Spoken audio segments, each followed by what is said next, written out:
사도신경하심으로 2022년도 7월 28일 목요일 온라인 아침 기도에 하나님께 올려드리겠습니다. 전능하사 천지를 만드신 하나님 아버지를 내가 믿사오며 그 외아들 우리 주 예수 그리스도를 믿사오니 이는 성령으로 잉태하사 동정녀 마리아에게 나시고 본디오 빌라도에게 고난을 받으사 십자가에 못 박혀 죽으시고 장사한 지 사흘 만에 죽은 자 가운데서 다시 살아나시며 하늘에 오르사 전능하신 하나님 우편에 앉아 계시다가 저리로서 산자와 죽은 자를 심판하러 오시리라. 성령을 믿사오며 거룩한 공회와 성도가 서로 교통하는 것과 죄를 사하여 주시는 것과 몸이 다시 사는 것과 영원히 사는 것을 믿사옵나이다. 아멘. 찬송가 257장 찬송하시겠습니다.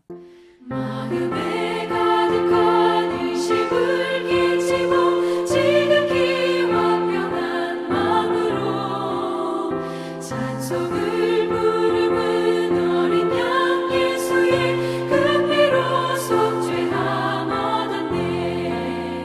속죄함 주 예수 내 죄를 속했네. 할렐루야 소리를 합하여 함께 찬송하세. 그 피로 속죄함 얻었네. 금이 나은같이 없어질 보배로 속죄함 받은 것 아니요. 거룩한 하나님 어린 양 예수의 그 피로 속죄함 얻었네.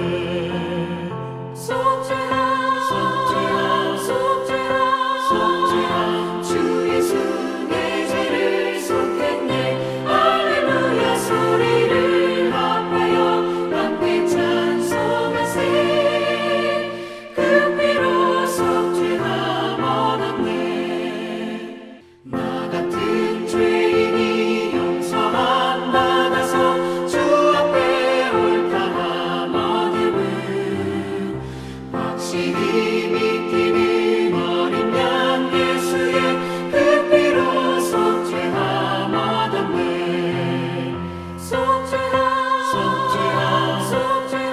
속죄함 주 예수 내 죄를 속했네. 할렐루야 소리를 합하여 함께 찬송하세. 그 피로 속죄함 얻었네. 거룩한 천국에 올라간 후에도 넘치는 은혜의 찬송을 기쁘게 부르는 어린 양 예수의 그 피로 속죄함 얻었네.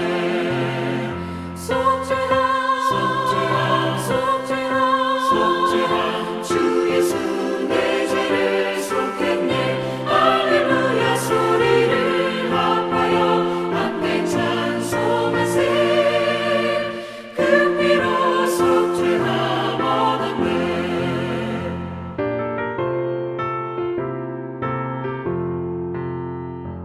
하나님 아버지 감사합니다. 오늘도 새로운 목요일 하루를 허락하시고 오늘도 주님께서 말씀을 통해서 우리보다 앞서가시며 우리를 승리의 길로 인도하시려고 하나님이 아침부터 불러주심을 감사합니다. 주님 부르심에 순종함으로 주 앞에 나와 주님이 베푸시는 말씀을 받고 하루를 시작하길 원합니다. 주님께서 베푸시는 말씀을 들을 때 그 말씀을 통해서 주님 저희들이 오늘 하루 어떤 삶을 살기를 주님이 원하시는지 깨닫게 하시고 순종케 하여 주셔서 오늘도 주님이 예비하신 하늘의 능력 덧입고 믿음으로 승리하는 복된 하루가 되게 하여 주옵소서. 감사드리오며 우리 주 예수 그리스도의 이름으로 기도드리옵나이다. 아멘.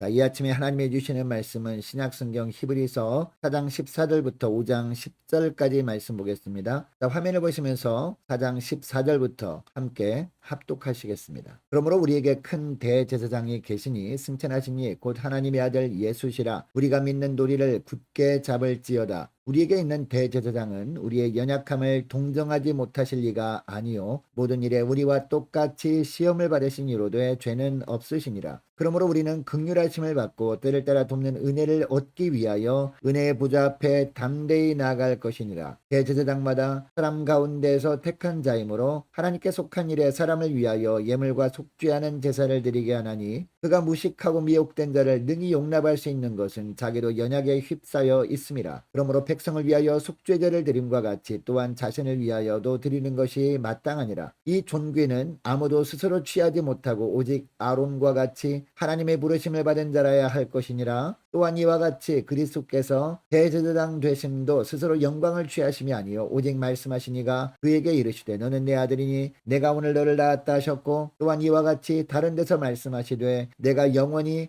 멜기스덱의 반차를 따르는 제사장이라 하셨으니 그는 육체에 계실 때에 자기를 죽음에서 능히 구원하실 이에게 심한 통곡과 눈물로 간구와 소원을 올렸고 그의 경건하심으로 말미암아 들으심을 얻었느니라. 그가 아들이시면서도 받으신 고난으로 순종함을 배워서 온전하게 되셨은즉 자기에게 순종하는 모든 자에게 영원한 구원의 근원이 되시고 하나님께 멜기스덱의 반차를 따르는 대제사장이라 칭하심을 받으셨느니라. 아멘. 여러분, 우리는 이 세상에 살아가는 동안 매 순간마다 예수님이 때를 따라 도우시는 은혜가 없이는 살아갈 수가 없습니다. 그런데 이 주님께서 때를 따라 우리를 도우시는 은혜는 어떻게 우리가 얻게 되는 것일까요? 16절 하반절 말씀을 보면 은혜의 보좌 앞에 담대히 나아갈 때 이런 은혜를 얻게 된다라고 하고 있습니다. 여러분, 이 구절에 나오는 보좌는요, 하늘에 있는 하나님의 보좌를 말합니다. 하나님의 보좌 앞에 우리가 나아가야 하나님의 통치 가운데 거할 수 있습니다. 하나님의 통치 가운데 거해야 날마다 하나님께서 우리를 말씀을 통해서 보호해 주시고 말씀을 통해서 우리를 지켜주시고 말씀을 통해서 승리케 하시는 축복을 누리게 되는 겁니다. 여러분, 이 은혜의 보좌는 이 땅의 모든 사람들에게 필요한 은혜 아니겠습니까? 그런데 구약시대 때는요, 죄를 범한 사람은 이 보좌 앞에 나아갈 수 없었습니다. 그래서 대제사장만 1년에 한 번 휘장을 지나 하나님의 보좌 앞에 백성들을 대표해서 나아갈 수 있었습니다. 그러나 오늘 우리 그리스도인들은 누구나 예수 그리스도 이름으로 하나님의 보좌로 나아갈 수 있습니다.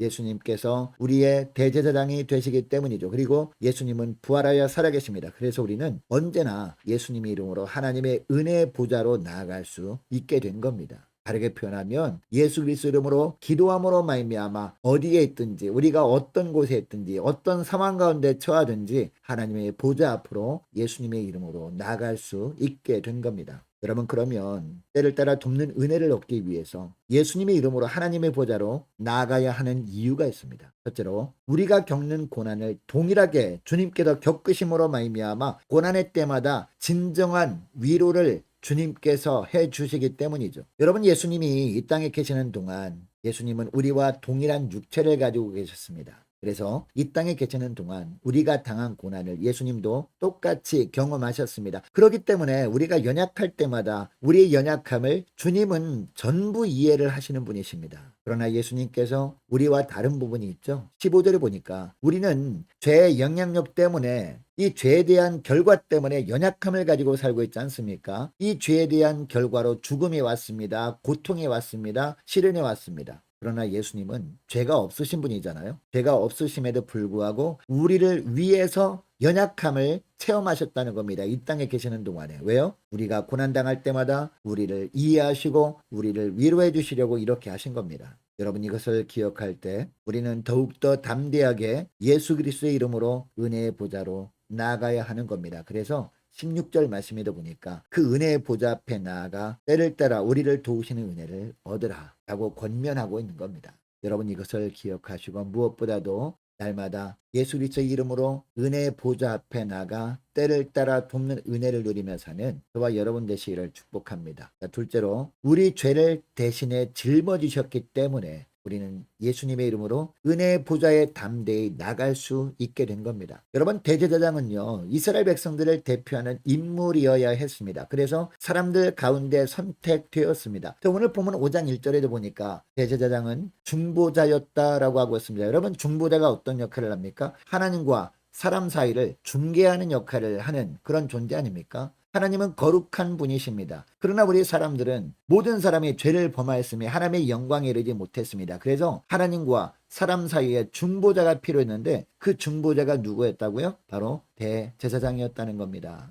자, 그런데 2절에 보니까 구약에 나오는 대제사장들은 자신들도 연약한 사람이었습니다. 그래서 3절에 보면 이 대제사장들도 죄를 지을 수밖에 없는 존재이기 때문에 속죄제를 드림으로 말미암아 하나님께 나갈 때마다 자신을 정결케 해야 하겠습니다. 자, 그런데 예수님은요, 다른 점이 있습니다. 예수님도 우리의 대제사장이시지만 죄는 없으신 분이잖아요. 그래서 우리 예수님께서는요, 자신의 죄 때문에 속죄제를 드릴 필요가 없는 분이십니다. 이처럼 예수님은 죄가 없으신 온전한 대제사장이셨지만 우리 자신을 하나님의 은혜의 보좌로 인도하시기 위해서 우리 죄를 대신 짊어지신 겁니다. 주님께서 지셔야 될 죄를 지신 것이 아니라 우리가 져야 될 죄의 짐을 예수님께서 대신 짊어지시고 십자가로 나아가 그 죄에 대한 형벌을 대신 치러주신 겁니다. 이것이 우리가 예수님의 이름으로 은혜의 보좌로 담대히 나갈 수 있는 이유라는 거죠. 첫째로 우리 죄를 한 번에 속죄해 주셨기 때문에 우리는 예수님의 이름으로 은혜의 보좌로 담대히 나갈 수 있게 되었습니다. 여러분, 오늘 본문에 보면 예수님은 멜기세덱의 반차를 따르는 대제사장이라고 표현하고 있습니다. 여러분, 창세기 14장에 보면요, 멜기세덱은 예루살렘 왕이었습니다. 또한 지극히 높으신 하나님의 제사장이었습니다. 아브라함이 그에게 11조를 바쳤습니다. 그런데 이 아브라함은요, 제사장 아론의 조상 아니었습니까? 그러니까 하나님의 제사장 멜기세덱은 이스라엘 백성들이 제사장 계열, 즉 아론의 계보를 초월한 위치에 있었음을 알 수 있죠. 그러므로